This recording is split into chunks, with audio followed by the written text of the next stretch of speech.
നമസ്കാരം. ടാക്ടിക്സിലേക്ക് സ്വാഗതം.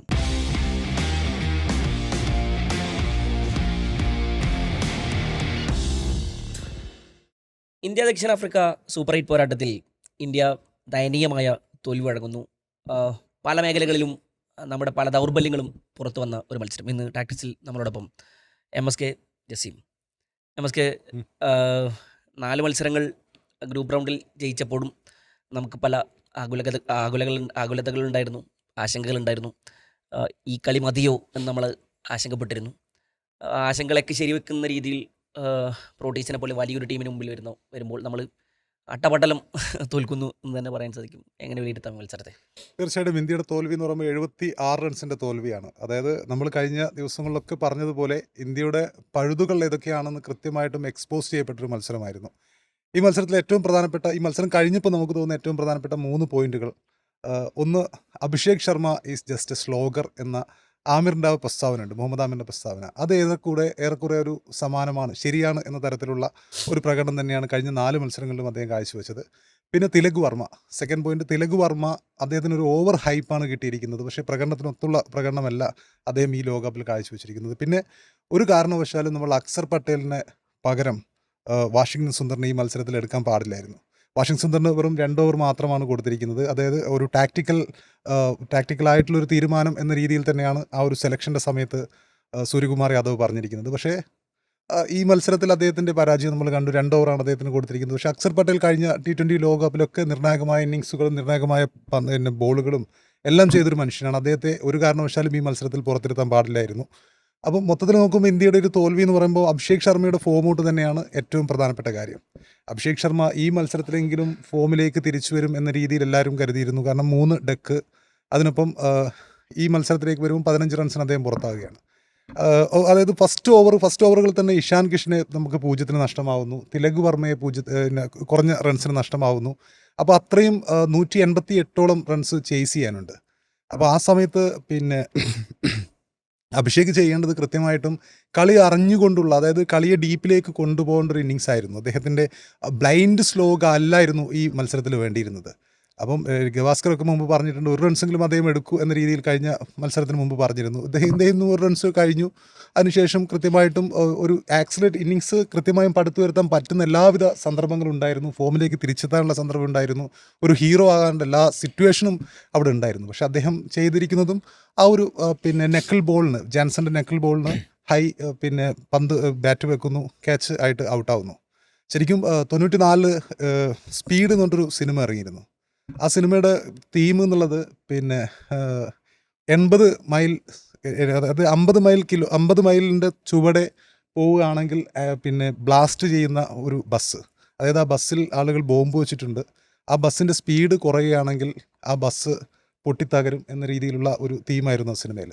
അപ്പോൾ ഈ മത്സരത്തിൽ അങ്ങനെ ഈ അഭിഷേക് ശർമ്മ ഇദ്ദേഹം ഒരേ സ്പീഡ് തന്നെ കളിക്കണമെന്ന് യാതൊരു നിർബന്ധവും. ഈ മത്സരത്തിൽ ഇങ്ങനൊരു ബോംബ് പൊട്ടിത്തെറിക്കും എന്ന രീതിയിലുള്ള സിറ്റുവേഷൻ ഒന്നും ആയിരുന്നില്ല. ആ സമയത്ത് കൃത്യമായും സൂര്യകുമാർ യാദവിനൊപ്പം ചേർന്നുകൊണ്ട് ഇന്നിങ്സ് പടുത്തുയർത്തേണ്ട ഒരു ഘട്ടമായിരുന്നു. പക്ഷേ അഭിഷേക് ശർമ്മയുടെ ആ ഒരു ഷോട്ട്, നിരുത്തരവാദിത്തപരമായ ആ ഷോട്ട്, അദ്ദേഹം ഔട്ടാകുന്നു. മൊത്തത്തിൽ നോക്കുമ്പോൾ ഇന്ത്യയുടെ ബാറ്റിംഗ് നിര കൃത്യമായിട്ടും എക്സ്പോസ് ചെയ്യപ്പെട്ട ഒരു മത്സരമായിരുന്നു. പിന്നെയുള്ളത് അവർ ഇന്ത്യയുടെ ബാറ്റ്സ്മാൻമാർ കൃത്യമായും പഠിച്ചിട്ടാണ് ഈ മത്സരത്തിന് ഇറങ്ങിയിരിക്കുന്നത്. പ്രത്യേകിച്ചും ലുങ്കി എങ്കിടി, അദ്ദേഹത്തിന് വിക്കറ്റൊന്നും ലഭിച്ചിട്ടില്ലെങ്കിൽ കൂടിയും അദ്ദേഹത്തിൻ്റെ എല്ലാ പന്തുകളും, അദ്ദേഹം 24 പന്തുകൾ എറിഞ്ഞതിൽ ഒരു 20 പന്തുകളെങ്കിലും സ്ലോ ബോളുകളായിരുന്നു, വേരിയേഷൻസുള്ള ബോളുകളായിരുന്നു. അദ്ദേഹത്തിനെതിരെ ഒരു ഘട്ടത്തിൽ പോലും കൂറ്റനടിക്ക് നടക്കാത്ത ഒരു സിറ്റുവേഷനായിരുന്നു നമ്മൾ ഈ മത്സരത്തിൽ കണ്ടത്. അദ്ദേഹത്തിന് വിക്കറ്റ് ലഭിച്ചില്ലെങ്കിലും എന്നെ സംബന്ധിച്ചിടത്തോളം ഈ മത്സരത്തിലെ ഏറ്റവും മികച്ച പന്തുകളൊക്കെയും എറിഞ്ഞത് ലുങ്കി എങ്കിടി എന്ന അവരുടെ പേസ് ബോളറാണ്. പിന്നെയുള്ളത് കേശവ് മഹാരാജിൻ്റെ ആ ഓവർ, 3 വിക്കറ്റുകൾ നേടിയ ആ ഓവർ, 3ഉം സ്റ്റബ്സിൻ്റെ കയ്യിൽ തന്നെയാണ് ക്യാച്ചായിട്ട് വന്നിട്ടുള്ളത്. അതായത് കേശവ് മഹാരാജ് ആദ്യത്തെ 2 ഓവറിൽ 22 റൺസ് വഴങ്ങിയ അദ്ദേഹം പിന്നെ 3 ഓവർ സമാപിക്കുമ്പോൾ 24-ന് 3 വിക്കറ്റ് എന്ന രീതിയിലൊരു നല്ലൊരു ബോളിംഗ് പ്രകടനമായിട്ട് അദ്ദേഹത്തിൻ്റെ മാറിയിരിക്കുകയാണ്. അപ്പം ഇന്ത്യയെ സംബന്ധിച്ചിടത്തോളം ഇന്ത്യൻ ബാറ്റേഴ്സ് കൃത്യമായിട്ടും ഈ മത്സരത്തിൽ നിന്നും ഒരുപാട് പാഠങ്ങൾ പഠിക്കേണ്ടതുണ്ട്. ഇനിയുള്ള 2 മത്സരങ്ങൾ അതൊരു ഡു ഓർ ഡൈ സിറ്റുവേഷനിലേക്ക് മാറി എന്നുള്ളതാണ് ഏറ്റവും പ്രധാനപ്പെട്ട കാര്യം. ജസീം, എങ്ങനെ വിലയിരുത്താൻ സാധിക്കും? കഴിഞ്ഞ മത്സരങ്ങളിലൊക്കെ നമ്മൾ ചെറിയ ടീമുകളോട് ജയിക്കുമ്പോൾ പോലും കുറേയധികം പഴുതുകൾ നമുക്ക് അടയ്ക്കാനുണ്ട് എന്ന് നമ്മൾ പറഞ്ഞിരുന്നു. അതൊക്കെ മൊത്തത്തിൽ തുറന്നു കട്ടപ്പെട്ടൊരു മത്സരമാണ്. 20 ഓവർ അവർ തികച്ചെറിഞ്ഞിട്ടില്ല. 18 പോയിന്റ് സംതിങ് ഓവറിൽ നമ്മൾ കൂടാരം കയറുന്നു. ഹാരിസ് തുടക്കത്തിൽ പറഞ്ഞ പോലെ അടപടലം ഇന്ത്യയുടെ ഒരു വലിയൊരു പരാജയം അത് തന്നെയാണ് ഇന്ന് സംഭവിച്ചിട്ടത്. 77 റൺസിന് ഇന്ത്യ പോലുള്ളൊരു ടീം നമ്മുടെ രാജ്യത്ത് തന്നെ മോദി ഇന്ന് അഹമ്മദാബാദിലെ നരേന്ദ്രമോദി സ്റ്റേഡിയത്തിൽ തോൽക്കുക എന്നൊക്കെ പറയുമ്പോൾ അതുണ്ടാക്കുന്ന ഒരു ആഘാതമുണ്ട്. ഇനിയിപ്പോൾ ഈ ഒരു ഘട്ടത്തിൽ ഇനിയും നമുക്ക് മത്സരങ്ങളുണ്ട്. പക്ഷേ ഇതിൽ പറയാനുള്ളത് നേരത്തെ നമ്മൾ ഗ്രൂപ്പ് എയിൽ വിജയിച്ചു എന്ന് പറയുന്നത്, ഗ്രൂപ്പ് എയിൽ നമ്മൾ സമ്പൂർണ്ണമായി വിജയിച്ചത് പലപ്പോഴും പാകിസ്ഥാൻ മാത്രമായിരുന്നു നമുക്ക് അല്പമെങ്കിലും ഒരു വെല്ലുവിളി ഉണ്ടായിരുന്നു എന്ന് പറയാവുന്നത്. പക്ഷേ അതും അവർക്കുള്ളൊരു സമ്മർദ്ദം കൊണ്ട് അത് നമുക്കൊരു വെല്ലുവിളിയായിട്ട് മാറിയിട്ടില്ല എന്നുള്ളതാണ്. പിന്നെ USA ആണെങ്കിലും നെതർലാൻഡ്സ്, നെമീബിയ പോലെയുള്ള കുഞ്ഞൻ ടീമുകളോടാണ് നമ്മൾ വിജയിച്ചത്. അപ്പോൾ ഇന്നാണ് ശരിക്കും നമുക്കൊരു ഒരു ഒരു ഒത്തൊരു എതിരാളിയെ നമുക്കിന്ന് കിട്ടിയിട്ടുള്ളത്. ആ ഒരു എതിരാളിയോട് നമ്മൾ കളിക്കുമ്പോൾ നമ്മുടെ എല്ലാ ദൗർബല്യങ്ങളും അവിടെ നമുക്ക് വലിയ ഒരു തടസ്സമായി, അല്ലെങ്കിൽ അതൊരു തോൽവിയിലേക്ക് നയിച്ചു എന്നുള്ളതാണ്. ഇപ്പോൾ നേരത്തെ MSK ഒക്കെ പറഞ്ഞ പോലെ നമ്മുടെ ബാറ്റിംഗ് നിര നന്നായിട്ട് പരീക്ഷിക്കപ്പെടുന്ന ഒരു മത്സരം എന്ന് പറയുന്നത് അതൊരു ഗുരുതര പ്രതിസന്ധിയാണ്. കാരണം നമ്മൾക്ക് പ്രതീക്ഷിച്ച ഒരാളുണ്ട്, അഭിഷേക് ശർമ്മയെ പോലെ, ഇഷാൻ കിഷനെ പോലെ നമുക്ക് ഒരു പ്രതീക്ഷയുണ്ടായിരുന്നു. ഓപ്പണിങ്ങിലാണെങ്കിലും ഒരാളെങ്കിലും മറ്റൊരാളുണ്ടാവുന്നില്ല. ഇന്ന് തീർത്തും നമ്മെ നിരാശപ്പെടുത്തി എന്നുള്ളതാണ്. നേരത്തെ പറഞ്ഞ പോലെ ഈ തിലക് വർമ്മ അതുപോലെ തന്നെ. തിലക് വർമ്മ കഴിഞ്ഞ മത്സരങ്ങളൊക്കെ ഈ ഒരു വലിയ പ്രകടനത്തിലേക്ക് പോയിട്ടില്ല. അപ്പോൾ കഴിഞ്ഞ ദിവസം സൂര്യയോട് വാർത്താ സമ്മേളനത്തിലേക്ക് അഭിഷേകിൻ്റെയും തിലക് വർമ്മയുടെയും ഫോം ഔട്ടിനെ കുറിച്ച് കൊണ്ടാണ് അന്ന് ചോദ്യം വരുന്നത്. ഇതിന് പകരം സഞ്ജു വരുമോ എന്നുള്ളൊരു ചോദ്യം വീണ്ടും വരുന്നത് ആ ഒരു സാഹചര്യത്തിലായിരുന്നു. പ്രത്യേകിച്ച് അഭിഷേക് വന്ന കളിച്ച 3 മത്സരങ്ങൾ, ഒരു മത്സരം അദ്ദേഹത്തിന് നഷ്ടപ്പെടുന്ന ഒരു സാഹചര്യം ഉണ്ടായിരുന്നു. പക്ഷേ എങ്കിലും കളിച്ച 3 മത്സരങ്ങളിൽ 0-ന് പുറത്താകുന്ന ഒരു സാഹചര്യം ഉണ്ടാകുന്നു. അത് അദ്ദേഹത്തിൻ്റെ ഒരു ആശങ്ക, അത് ഇന്ത്യയുടെ ഓപ്പണിങ്ങിനെ ഒരു ആശങ്കയേറ്റുന്ന ഒരു സാഹചര്യം ഉണ്ടാകുന്നു. അതിന് പിന്നാലെ പിന്നെ തിലക് വർമ്മ അതോടൊപ്പം തന്നെ തിലക് വർമ്മയും നമ്മുടെ പ്രതീക്ഷിക്കുന്ന ആ ഒരു ഫോമിലേക്ക് വരാതിരിക്കുന്നു എന്നുള്ളതൊക്കെ പറയുമ്പോൾ അതൊരു വലിയ ചോദ്യചിഹ്നമായി മാറുമ്പോൾ അത് സൂര്യ ക്യാപ്റ്റനോട് വാർത്താ സമ്മേളനത്തിൽ ചോദിക്കുമ്പോൾ അദ്ദേഹം പറയുന്നത് സഞ്ജു എന്നുള്ളൊരു ഓപ്ഷനെ അവിടെ കാണുന്നില്ല. കാരണം ഇവർ ഇനിയും ബെറ്റർ ആകും എന്നുള്ളതാണ് പ്രതീക്ഷിക്കുന്നത്. പക്ഷേ തീർത്തും ആ ഒരു അവസരം എന്ന് പറയുന്നത് അത് ഇന്ത്യയെ സംബന്ധിച്ചിടത്തോളം അവർ നിരാശപ്പെടുത്തി എന്നുള്ളത് തന്നെയാണ് ദക്ഷിണാഫ്രിക്കയ്ക്കെതിരെയുള്ള മത്സരത്തിൽ കണ്ടത്. അപ്പോൾ നമുക്ക് ഈ ഒരു നിലയിൽ പോവുകയാണെങ്കിൽ നമുക്ക് അടുത്ത മത്സരം ഇനിയിപ്പോൾ സിംബാബ്വേയുടെ ആണെങ്കിൽ പോലും അവരെ ഒന്നും എഴുതിത്തള്ളാൻ പറ്റാവുന്ന ടീമുകളല്ല എന്നുള്ളതാണ് ഈ ഒരു ലോകകപ്പ് നമുക്ക് തെളിയിച്ചു തന്നിട്ടുള്ളത്. പലപ്പോഴും നമ്മുടെ മത്സരങ്ങളിലൊക്കെ അവരൊക്കെ നടത്തിയിട്ടുള്ള പല കളികളും അവരുടെ താരങ്ങളൊക്കെ നടത്തിയിട്ടുള്ള ഓരോ പ്രകടനങ്ങളൊക്കെ ഒന്ന് വെച്ച് നോക്കുമ്പോൾ നമുക്ക് അടുത്ത മത്സരങ്ങളൊക്കെ കുറച്ച് ടൈറ്റ് ആയിട്ടുള്ളത് തന്നെ. ശരിക്കും ഒരു സൂപ്പർ 8 എന്ന് പറയുന്നത് കടുത്ത പോരാട്ടത്തിലേക്ക് പോകുന്ന ഒരു മത്സരം തന്നെയാണ് മനസ്സിലാക്കുന്നത്. എന്തായാലും ഇന്ത്യക്ക് ഈ വന്ന ഒരു സാഹചര്യം, അതായത് ഗ്രൂപ്പ് ഘട്ടത്തിൽ എങ്ങനെയാണോ ഇന്ത്യയുടെ മത്സരം, അതല്ല ഇനി വരാനിരിക്കുന്നത് എന്നുള്ളതിൻ്റെ ഒരു ചിത്രം കൂടിയാണ് ഉണ്ടായിട്ടുള്ളത്. ദക്ഷിണാഫ്രിക്കയെ സംബന്ധിച്ചിടത്തോളം അവരുടെ ഇന്നത്തെ മാർക്കോ യാൻസൻ്റെ ഒക്കെ 4 വിക്കറ്റ് നേട്ടം, ഇതുപോലെയുള്ള അവരുടെ ബൗളിങ് അത് കൃത്യമായിട്ട്, കാരണം നമ്മൾ ഇന്നത്തെ ഒരു മത്സരത്തിൽ അവർ ടോസ് നേടിയ ഉടനെ തന്നെ അവർ ഒരു പാതി വിജയിച്ചു എന്നുള്ള രീതിയിലാണ്. കാരണം അവർ ബാറ്റിംഗ് തിരഞ്ഞെടുക്കുന്നു. ആ ഒരു ബാറ്റിംഗ് തിരഞ്ഞെടുത്തത് എന്തുകൊണ്ടും അനുയോജ്യമാണ്, അല്ലെങ്കിൽ അത് അവരുടെ വിജയിക്കുന്നതിലേക്ക് നയിച്ചൊരു കാരണത്തിൽ ഒന്ന് തന്നെയാണെന്ന് പറഞ്ഞുകൊണ്ടിരിക്കുന്നത്. പക്ഷേ അവിടെയും നമ്മൾ പ്രതീക്ഷിച്ചൊരു കാര്യമുണ്ട്. കാരണം അവരുടെ മുൻനിര ബാറ്റർമാരൊക്കെ പെട്ടെന്ന് പുറത്താകുന്ന ഒരു സാഹചര്യം ഉണ്ടാകുന്നു. ബുംറയെ പോലുള്ള ഒരു നമ്മുടെ ബൗളർ അവരെ വരിഞ്ഞു മുറക്കിക്കൊണ്ട് മുന്നോട്ട് പോകുന്നു. പക്ഷേ അവിടെയും ഡേവിഡ് മില്ലറെ പോലെയുള്ള താരങ്ങളൊക്കെ വന്ന് അവരുടെ ഒരു മിഡിൽ ഓർഡറിലൊക്കെ വന്ന് അവരൊക്കെ നടത്തുന്ന ആ ഒരു പോരാട്ടമുണ്ട്. ശരിക്കും അതാണ് അവരുടെ സ്കോർ ഉയർത്തുന്നതിലേക്ക് കാരണമായതും. അപ്പോൾ ഈ രീതിയിൽ അവർക്ക് കൃത്യമായിട്ടുള്ള ആ ഒരു ലൈനിലേക്ക് വന്ന് അവർ സ്കോർ പതിയെ ഒരു തുടക്കത്തെ താളം തെറ്റിയെങ്കിലും പിന്നീട് അത് ഡേവിഡ് മില്ലറിലൂടെയൊക്കെ അവർ കുതിച്ച് ഒന്ന് മുകളിലേക്ക് കൊണ്ടുപോകുന്ന ഒരു 180-ന് മുകളിൽ സ്കോർ ചെയ്യുക എന്ന് പറയുന്നത് ഇന്ത്യക്കെതിരെ, പ്രത്യേകിച്ച് ഇന്ന് ആ ഒരു സ്റ്റേഡിയത്തിൽ ഇന്ത്യക്കെതിരെ 180-ന് മുകളിൽ സ്കോർ ചെയ്യുക എന്ന് പറയുന്നത് പ്രധാനപ്പെട്ട ഒരു ഘടകം തന്നെയായിരുന്നു. ആ ഒരു ഘടകം നോക്കുകയാണെങ്കിൽ ഇന്ന് ദക്ഷിണാഫ്രിക്ക ആ ഒരു കാര്യത്തിൽ അവിടം കൊണ്ട് തന്നെ വിജയിക്കുമായിരുന്നു. പിന്നീട് അവർ ഇന്ത്യയെ ബോളിങ്ങിലൂടെയും ഇന്ത്യയെ വരിഞ്ഞു മുറുക്കി, ഇന്ത്യയെ ഒരാളെയും വിടാതെ എല്ലാവർക്കും ഇന്ത്യയിലെ എല്ലാവർക്കും ഒരു അവസരം കൊടുക്കാൻ ഇന്ന് ദക്ഷിണാഫ്രിക്ക സാധിച്ചു എന്നുള്ളതാണ് ശരിക്കും പറഞ്ഞാൽ. ഈ മത്സരത്തിലേക്ക് വരുന്ന സമയത്ത് പിന്നെ ഈ ടൂർണമെന്റിലേക്ക് ഹോട്ട് ഫേവറേറ്റുകളായി വരുന്നൊരു ടീം, പിന്നെ ശരിക്കും ഇന്ത്യയിൽ നിന്ന് നമുക്ക് അങ്ങനെ ഡൊമിനൻസ് ഉള്ളൊരു പ്രകടനം പാകിസ്ഥാനെതിരെ എന്നല്ലാതെ ഒരൊറ്റ മത്സരത്തിൽ നമുക്ക് അങ്ങനെ കിട്ടിയിട്ടില്ല എന്നുള്ളതാണ്. ഓരോ മത്സരത്തിലും നമ്മുടെ ഓരോ ദൗർബല്യങ്ങൾ പുറത്തേക്ക് ചാടിയിട്ടുണ്ട്. ഈവൻ പാകിസ്ഥാനെതിരാണെങ്കിൽ പോലും ഇപ്പോൾ ഇന്നത്തെ മത്സരത്തിൽ വാശിയെ കൊണ്ടുവരാനുള്ള തീരുമാനത്തിന് ടാക്ടിക്കൽ ഡിസിഷൻ എന്ന് സൂര്യകുമാർ യാദവ് പറയാനുള്ള കാരണം റിയാൻ റിക്കിൾട്ടനെയും ഡീകോക്കിനെയും വീഴ്ത്താൻ വേണ്ടിയിട്ട് പവർ പ്ലേയിൽ തന്നെ ആദ്യമേ ഓഫ് സ്പിന്നറെ കൊണ്ടുവരിക എന്നുള്ളത്, അതാണ് ടാക്ടിക്കൽ ഡിസിഷൻ. പക്ഷേ വാശി വരുന്നതിന് മുമ്പ് തന്നെ ബുംറ ഇവർ രണ്ടാളും പുറത്താക്കിയിട്ടുണ്ട്. പിന്നെ അദ്ദേഹത്തിന് ആകെ 2 ഓവറാണ് കൊടുക്കാൻ പറ്റുള്ളൂ. ബാറ്റിങ്ങിലാണെങ്കിൽ നമുക്ക് പ്രതീക്ഷ അത്ര കിട്ടിയില്ല. കഴിഞ്ഞ 2 കളിയായിട്ട് അക്സർ പട്ടേൽ ഇറക്കിയിട്ടില്ല എന്ന് ആലോചിക്കണം. വൈസ് ക്യാപ്റ്റനാണ്. അതെ, വൈസ് ക്യാപ്റ്റനാണ് അക്സർ പട്ടേൽ, വൈസ് ക്യാപ്റ്റൻ. അതുകൂടെ ആലോചിക്കണം. മിഡിൽ ഓവറുകളിൽ വരുൺ ചക്രവർത്തിയാണ് സാധാരണ അതിൽ നമുക്ക് എപ്പോഴും പിന്നെ ഒരു ഭയങ്കര നമ്മുടെ കരുത്ത് എന്ന് വേണമെങ്കിൽ പറയാൻ സാധിക്കും.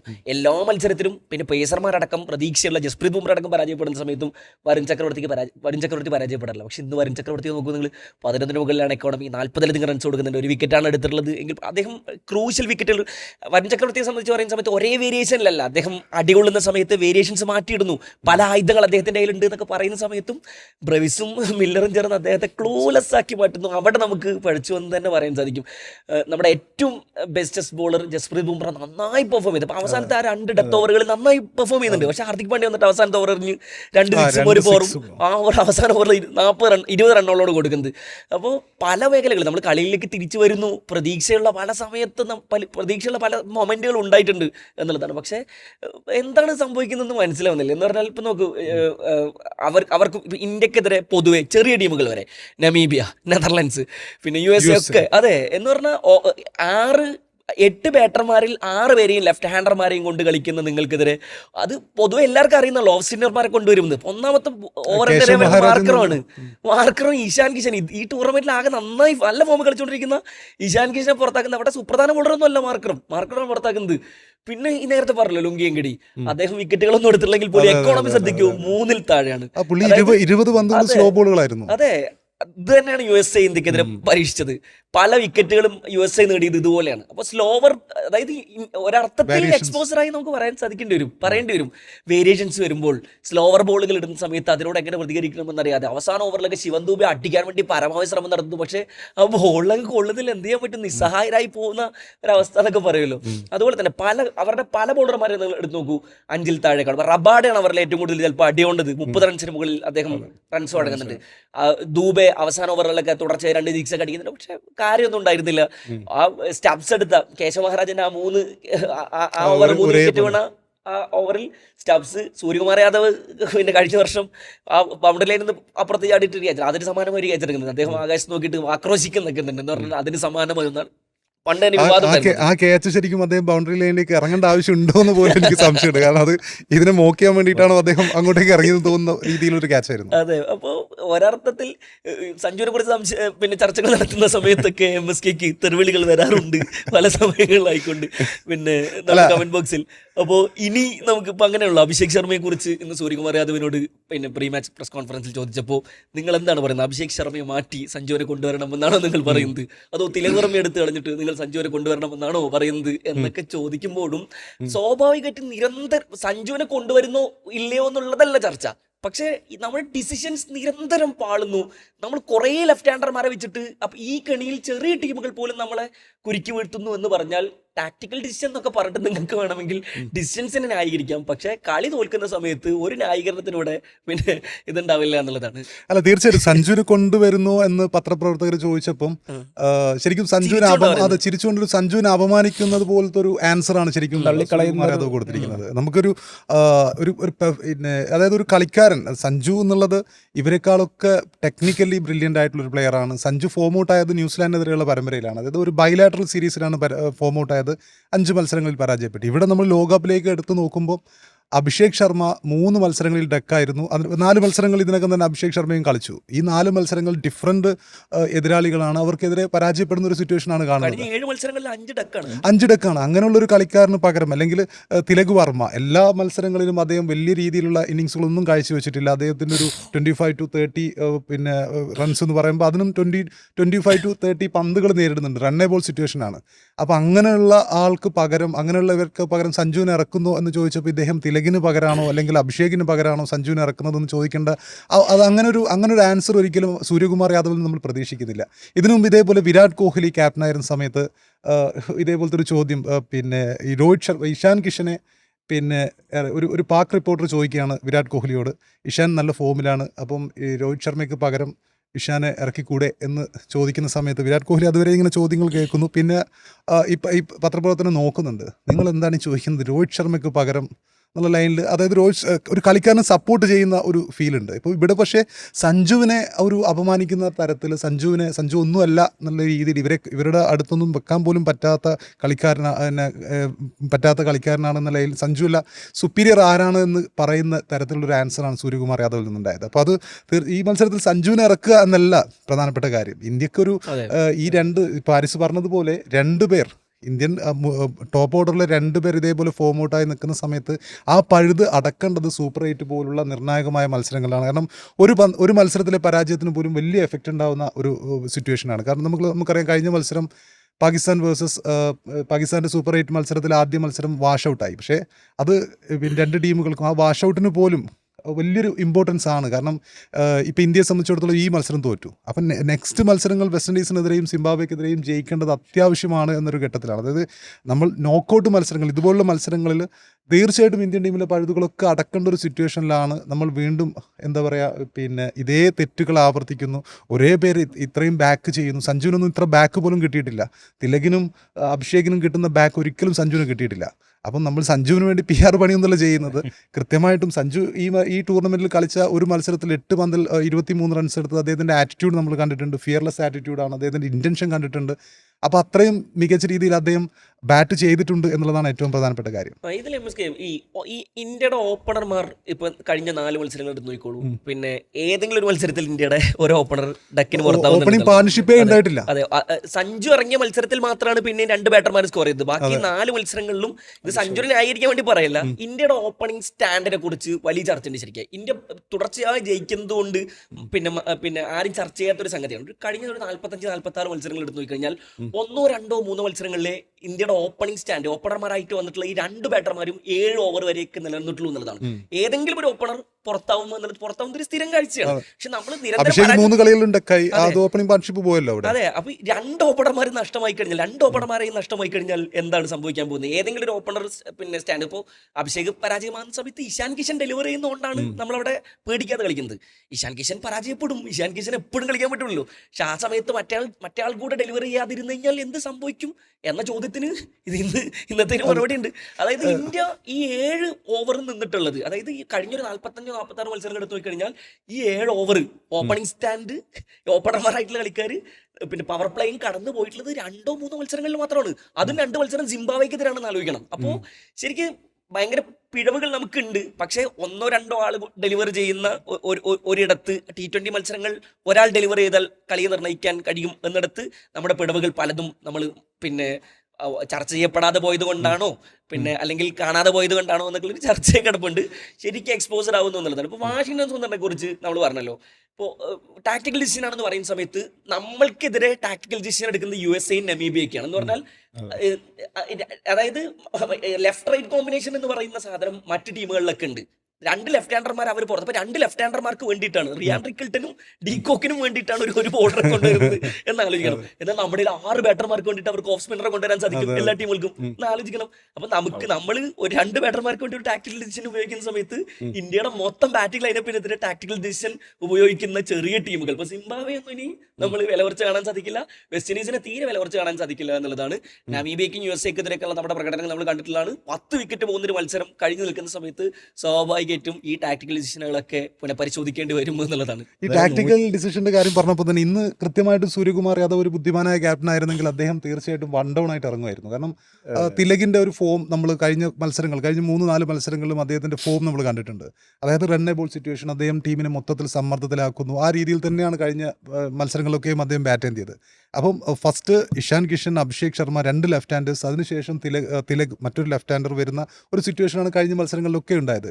സൂര്യകുമാർ യാദവിൻ്റെ ഐഡിയൽ പൊസിഷൻ എന്നുള്ളത് നമ്പർ 3 ആണ്. അദ്ദേഹം വർഷങ്ങളോളം നമ്പർ 3 പൊസിഷനിൽ ബാറ്റ് ചെയ്ത സമയത്താണ് ഏറ്റവും കൂടുതൽ റൺസ് നേടിയത്.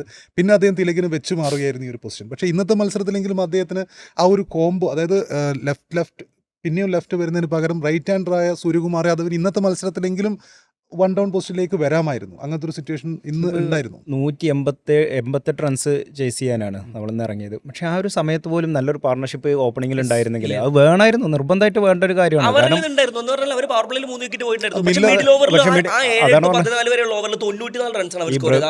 ബ്രവിസും മില്ലറും കൂട്ടിട്ട് അത് നല്ലൊരു കൂട്ടിട്ട് അവിടെയാണ് അവരുടെ കുറെ കാലത്തിന് ശേഷമാണ് ഇത്ര നല്ലൊരു ഇന്നിങ്സ് കളിക്കുന്നത്. അതെ, കില്ലർ മില്ലറാവുന്ന അവിടെയാണ് ശരിക്കും. എവിടെയാണ് അവസരം അവസരമുള്ള സ്ഥലങ്ങളിൽ മില്ലറൊക്കെ കളിക്കുന്ന ഒരു കളിയുണ്ട്. അതൊക്കെ ശരിക്കും ഒരു പഠിക്കേണ്ട അല്ലെങ്കിൽ ഒരു കളിക്കാർ മനസ്സിലാക്കേണ്ട സംഗതിയാണ്. കാരണം മില്ലർ എപ്പോഴും ആ ഒരു രീതിയിലാണ് മില്ലറുടെ ഒരു കളി വരുന്നത്. അപ്പോൾ നല്ലൊരു ഓപ്പണിംഗ് ഉണ്ടായിരുന്നെങ്കിൽ, ഒരു പാർട്ണർഷിപ്പ് ഉണ്ടായിരുന്നെങ്കിൽ, അല്ലെങ്കിൽ ഒരു 1 ഡൗൺ നേരത്തെ പറഞ്ഞു വൺ ഡൗൺ ഉണ്ടായിരുന്നു, ഒരു മികച്ചൊരു വൺ ഡൗൺ. ഇതൊന്നും ഇല്ലാതെ നമ്മൾ തുടക്കത്തിൽ ഈ വിക്കറ്റുകൾ ചെറപറാന്ന് പോകുമ്പോൾ ഉണ്ടാകുന്ന ഒരു സമ്മർദ്ദം കൂടിയുണ്ട്, പ്രത്യേകിച്ച് ഇങ്ങനത്തെ ഒരു ദക്ഷിണാഫ്രിക്ക പോലെയുള്ള ടീമിനെ കൊണ്ട്. പിന്നെ ഈ ദക്ഷിണാഫ്രിക്കയുടെ മറ്റൊരു കാര്യം പറയുകയാണെങ്കിൽ 2024 നമ്മൾ ദക്ഷിണാഫ്രിക്ക ജയിച്ചു എന്ന് കരുതിയൊരു ലോകകപ്പാണ് ശരിക്കും ഇന്ത്യ കൊണ്ടുവരുന്നത്. അപ്പോൾ അവർ പിന്നീട് അവരുടെ ഒരു കളിയിലുണ്ടായിട്ടുള്ളൊരു മാറ്റമുണ്ട്. അവർ നമ്മുടെ ടെസ്റ്റ് ചാമ്പ്യൻഷിപ്പിൽ ഉൾപ്പെടെയൊക്കെ അവർ വിജയിച്ചു വരുന്നു. ഇങ്ങനെ അവരുടെ കളി പുരോഗതിയിലേക്ക് വരുന്നൊരു സാഹചര്യമുണ്ട്. അപ്പോൾ ഇങ്ങനെയുള്ളൊരു ടീമാണ് നമുക്കിന്ന് ഓപ്പോസിറ്റ് വന്നതെന്നുള്ളതും അവരെ കൃത്യമായിട്ട് പഠിക്കേണ്ടിയിരുന്നു എന്നുള്ളതും കൂടി മനസ്സിലാക്കണം. കാരണം അവർ ഗ്രൂപ്പ് ഘട്ടത്തിൽ മത്സരിച്ചത് ന്യൂസിലാൻഡ്, അഫ്ഗാനിസ്ഥാൻ പോലുള്ള ടീമുകളോട് നല്ല കടുത്ത മത്സരത്തിലൂടെ തന്നെയാണ് അവർ വന്നിട്ടുള്ളത്. ഇന്ത്യയെ പോലെ ഒരു രക്ഷപ്പെട്ട ഒരു ചെറിയ ചെറിയ ടീമുകളോടല്ല അവർ കളിച്ചത്. നമുക്കാകെയുള്ള എതിരാളി പാകിസ്ഥാനായിരുന്നു. പാകിസ്ഥാന് നമ്മളെക്കാൾ സമ്മർദ്ദം പാകിസ്ഥാനായതുകൊണ്ട് നമുക്ക് ആ ഒരു പ്രശ്നം ഉണ്ടായിരുന്നില്ല. പക്ഷേ ഗ്രൂപ്പ് എന്താ വന്നത്? അതെ, ദക്ഷിണാഫ്രിക്ക, അഫ്ഗാനിസ്ഥാൻ, ന്യൂസിലാൻഡ് പോലെയുള്ള ടീമുകളൊക്കെ തോൽപ്പിച്ചുകൊണ്ട് അവിടുന്ന് ഗ്രൂപ്പ് ചാമ്പ്യന്മാരായി വന്ന ഒരു ടീം കൂടിയാണ്. അപ്പോൾ അവരൊരിക്കലും നിസ്സാരാക്കി കാണേണ്ടിയിരുന്നില്ല എന്നുള്ളതും അവർ എങ്ങനെയാണോ കളിക്കേണ്ടത് അത് നമ്മൾ ഗൃഹപാഠം ചെയ്ത് ഒരു ഹോംവർക്ക് നന്നായിട്ട് ചെയ്തുകൊണ്ട് തന്നെ നമ്മൾ വരേണ്ടിയിരുന്നു എന്നുള്ളൊരു കാര്യം കൂടിയാണ്. കാരണം ഇതിൽ നമ്മൾ തോറ്റു കഴിയുമ്പോൾ മൊത്തം ഇന്ത്യൻ ടീമിനെ കുറ്റം പറയുന്നു എന്ന തരത്തിലല്ല നമ്മൾ ഇതൊക്കെ പറയുന്നത്. കാരണം കൃത്യമായിട്ടും നമുക്ക് ഇതുവരെ നേരത്തെ നിങ്ങൾ രണ്ടുപേരും ചൂണ്ടിക്കാണിച്ച ഒരു പ്രധാനപ്പെട്ട ഫാക്ട് എന്നുള്ളത്, നമുക്ക് ഇതുവരെയും ഈ ടൂർണമെന്റിൽ ഒരു കൃത്യമായിട്ടൊരു ഓപ്പണിംഗ് പാർട്ണർഷിപ്പ് ഉണ്ടായിട്ടില്ല. പല ടീമുകളുടെയും വിജയത്തിന് കാരണങ്ങളിലൊന്ന് ഓപ്പണിംഗ് പാർട്ണർഷിപ്പാണ്. അത് നമുക്ക് ഉണ്ടായിട്ടില്ല. അത് എല്ലാ മത്സരങ്ങളും ആവർത്തിച്ച് വരുന്ന ഒരു സിറ്റുവേഷൻ എന്നുള്ളത് തീർച്ചയായും ഒഴിവാക്കാൻ പറ്റുന്ന ഒരു സിറ്റുവേഷൻ ആയിരുന്നു. പിന്നെയുള്ളത് മൊത്തത്തിൽ നോക്കുമ്പോൾ ലാസ്റ്റ് ഈ സ്റ്റെപ്സ് അടിച്ച 2 സിക്സറുകൾ, ആ 2 പന്തുകളും എന്താണ് ഹാർദിക് പാണ്ഡ്യ എറിഞ്ഞതെന്ന് പോലും, കാരണം കൃത്യമായിട്ടും അദ്ദേഹം കറക്റ്റ് ചെയ്ത് പിക്ക് ചെയ്യുന്നു, വെറുതെ എറിഞ്ഞു കൊടുക്കുന്ന ഒരു ഫീലൊക്കെയാണ് എനിക്ക് തോന്നിയത് ആ 2 സിക്സറുകൾ. അതിന് മുമ്പുള്ള 3 ഓവർ നന്നായി എറിഞ്ഞിരുന്നു. ആ ഓവറിലാണ് കൈവിട്ട് പോയത്. അതെ, അത് മാത്രമല്ല സ്റ്റെപ്സ് അടിക്കാൻ വേണ്ടി മാത്രമായിട്ട് നിൽക്കുകയാണ്. അതായത് അതിന് മുമ്പുള്ളൊരു പിന്നെ റണ്ണ് പോലും അദ്ദേഹം സിംഗിൾ വേണ്ട എന്ന തരത്തിൽ നിൽക്കുകയാണ്. അപ്പോൾ ആ ലാസ്റ്റ് 2 പന്തുകൾ കറക്റ്റ് 6 അടിച്ചു പോട്ടെ എന്ന ലൈനിൽ തന്നെയുള്ള പന്തുകളായിരുന്നു. പ്രത്യേകിച്ച് സ്റ്റെപ്സിന് പ്രത്യേകിച്ച് ഒരു സ്റ്റെപ്പ് ഔട്ട് ചെയ്യേണ്ടി വന്നിട്ടില്ല, വേറെ എന്തെങ്കിലും അഡ്ജസ്റ്റ്മെൻറ്റ് ബാറ്റിങ്ങിൽ വെക്കേണ്ടി വന്നിട്ടില്ല. അങ്ങനെയുള്ള കുറേ സംഭവങ്ങൾ എന്നിട്ട് നമുക്ക് അടിച്ചെടുക്കാം എന്നുള്ളൊരു ഇന്ത്യക്കൊരു ആത്മവിശ്വാസം വളരെ കൂടുതലായിരുന്നു. അമിത ആത്മവിശ്വാസത്തിൻ്റെ ഒരു വിനയായതുപോലെ തന്നെയാണ് ഈ ഒരു തോൽവി ഫീൽ ചെയ്യുന്നത്. അപ്പോൾ നമ്മൾ ഈ ചർച്ച അവസാനിപ്പിക്കുകയാണ്. പിന്നെ ഇന്ത്യക്ക് ഇനി സിംബാബ്വേയും വെസ്റ്റ് ഇൻഡീസുമാണ് എതിരാളികളായിട്ടുള്ളത്. 2 എതിരാളികളെയും നമ്മൾ ഈ ടൂർണമെന്റിൽ മൊത്തത്തിൽ എതിരാളികളെ ആരെയും ചെറുതായി കണ്ടില്ല. സിംബാബ്വേനെ ഒരിക്കലും നമുക്ക് എഴുതി തള്ളാൻ കഴിയില്ല. ഒരു ടീമിനെയും ഇനി എഴുതി തള്ളാൻ സാധ്യത. അടുത്ത 2 മത്സരങ്ങൾ ജയിച്ചാലല്ലാതെ സെമിയിലേക്ക് ടിക്കറ്റ് എടുക്കാൻ കഴിയില്ല. പിഴവുകൾ തിരുത്തട്ടെ, ടാക്ടിക്കൽ ഡിസിഷനുകൾ എന്ന കാരണം പറഞ്ഞ് വരുത്തിയ മാറ്റങ്ങളെക്കുറിച്ചൊക്കെ പുനരാലോചനകൾ നടത്തട്ടെ ഗൗതം ഗംഭീറും സൂര്യകുമാർ യാദവും. മറ്റൊരു ദിവസം നമുക്ക് വീണ്ടും ഇരിക്കാം. നമസ്കാരം.